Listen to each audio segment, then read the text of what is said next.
El Alamein era la última línea defensiva antes del delta del Nilo, y no existía ningún obstáculo natural que permitiese organizar otra posición defensiva entre este y Alejandría, a unos 90 kilómetros al este. La derrota en Mersa Matruh desencadenó la alarma en la administración británica en Egipto. Los organismos oficiales comenzaron a preparar la evacuación, destruyendo la documentación que no podían evacuar. La Armada británica abandonó la base de Alejandría, ante la posibilidad de que cayese en manos alemanas.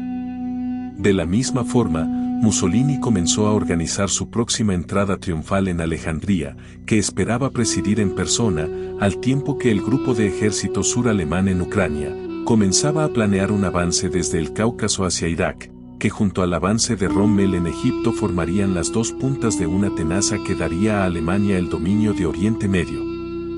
La batalla de El Alamein fue uno de los acontecimientos clave en el transcurso de la Segunda Guerra Mundial. Un punto de inflexión que marcó un antes y un después en la guerra. No obstante, además de lo que fueron los combates en sí, El Alamein convirtió a sus máximos protagonistas, tanto a Rommel, el zorro del desierto, como a Montgomery, en héroes. El 28 de junio de 1942 el Afrika Korps, al mando del general Rommel, obligó a las tropas aliadas a retirarse al territorio egipcio.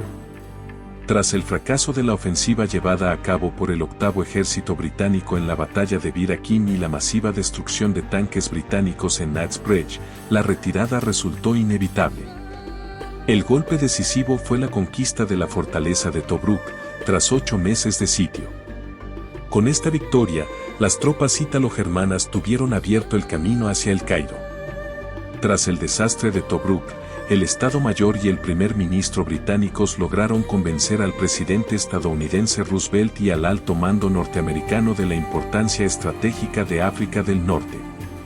Los británicos, temerosos además de perder en Egipto una pieza clave en su imperio y dejar en manos alemanas la ruta del petróleo de Oriente Próximo, elaboró un plan por el cual atacarían a Italia desde Libia, en un intento de penetrar por el punto débil del eje.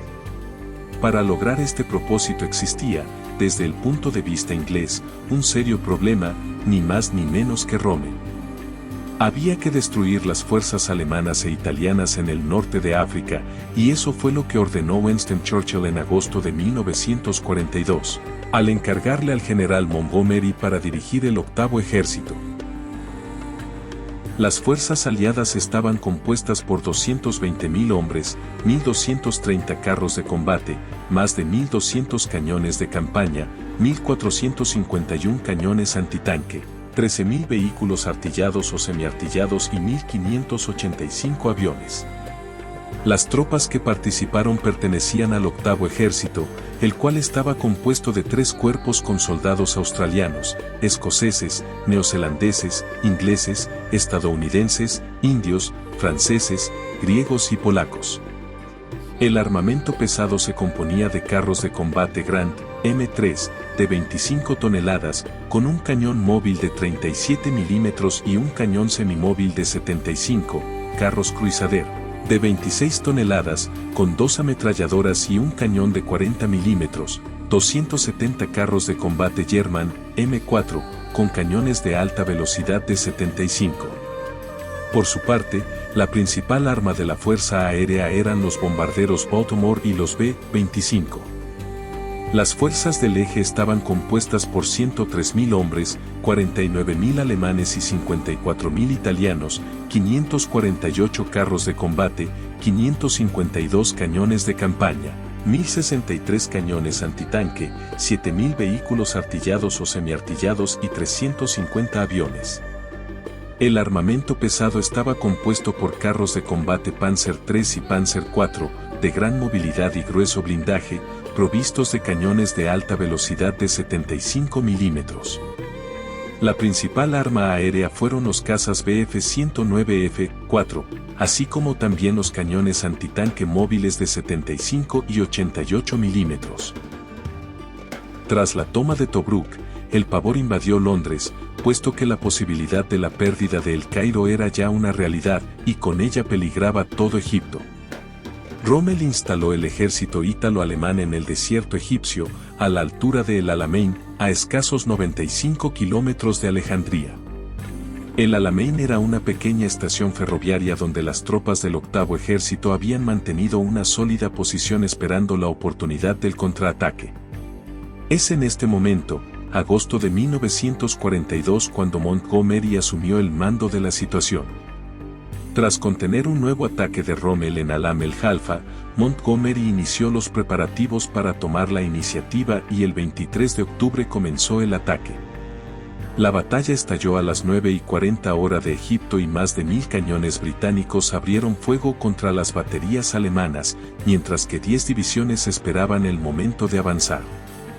El frente se extendió 50 kilómetros, en una línea recta que bajaba desde el Alamein, en la costa, hacia el sur, donde la cerraban las prácticamente infranqueables arenas movedizas de la depresión de Atara.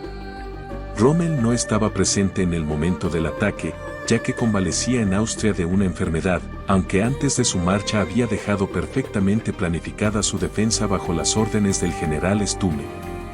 A lo largo del frente, y en una franja de 7 a 8 kilómetros de ancho, los zapadores del Afrika Korps sembraron 500.000 de minas, primera barrera a flanquear por los aliados. Además de que detrás les esperaban 2 divisiones Panzer desplegadas al norte y al sur, protegidas a su vez por una fila de baterías y una cadena defensiva formada por 2 divisiones de soldados. Durante la noche del 23 al 24, 2 divisiones aliadas avanzaron lentamente, pulverizando la débil defensa italiana. Sin embargo, el avance resultaba lento y Montgomery presionó a sus mandos para acelerar el ataque, lo cual surgió efecto. La situación para los ejércitos ítalo-germanos se hacía cada vez más delicada, a lo que hubo que sumar la muerte del general Stumme, que dejó sin mando efectivo a las tropas de Rommel, quien, pese a sus cada vez mayores discrepancias y desconfianzas hacia Hitler, regresó de inmediato a África. Antes de que Rommel retomara la dirección de sus tropas, hubo un factor que determinaría más adelante la derrota del eje. Las fuerzas aéreas inglesas y estadounidenses hundieron en las semanas previas un 66% de los suministros de combustible enviados desde Italia por el Mediterráneo. Con Rommel ya sobre el terreno, se iniciaron los movimientos en la madrugada del día 27, con un contraataque blindado en el que el mariscal alemán concentró a todos los carros de combate del eje disponibles, a fin de compensar con una ventaja táctica la enorme inferioridad estratégica, gracias a una cortina de proyectiles. Rommel dirigió los tanques hacia los flancos de los blindados británicos, que habían consolidado sus posiciones. Montgomery respondió por su parte con una táctica defensiva que arrastró a los blindados alemanes a un combate de desgaste que diezmó a las ya de por sí debilitadas columnas de Rommel. La situación era crítica para el mariscal alemán, que tuvo que recurrir, una vez más, a convertir rápidas misiones de reconocimiento en ataques por sorpresa en los puntos más débiles del enemigo. Sin embargo, el espíritu cauteloso de Montgomery hizo que por 5 veces fracasaran los intentos alemanes. El ataque se reanudó en las primeras horas de la madrugada del día 2 de noviembre, rompiendo de nuevo las líneas enemigas. Rommel opuso todavía una tenaz resistencia, consiguiendo crear una línea defensiva de artillería, al tiempo que se produjo uno de los combates acorazados más importantes de la historia. Durante todo el día continuó la expansión de las columnas motorizadas del octavo ejército, que rechazaron uno tras otro los persistentes ataques de los Panzer alemanes.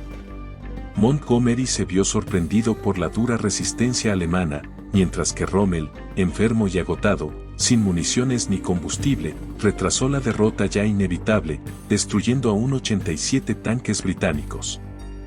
Justo en el momento en que Rommel era ya consciente de la derrota y comenzaba a ordenar el repliegue, llegó la orden desde Berlín, de mantener la posición mientras quedara un hombre con vida, una orden firmada por el propio Führer. Rommel vaciló entre salvar a su cuerpo de élite o acatar la orden como militar.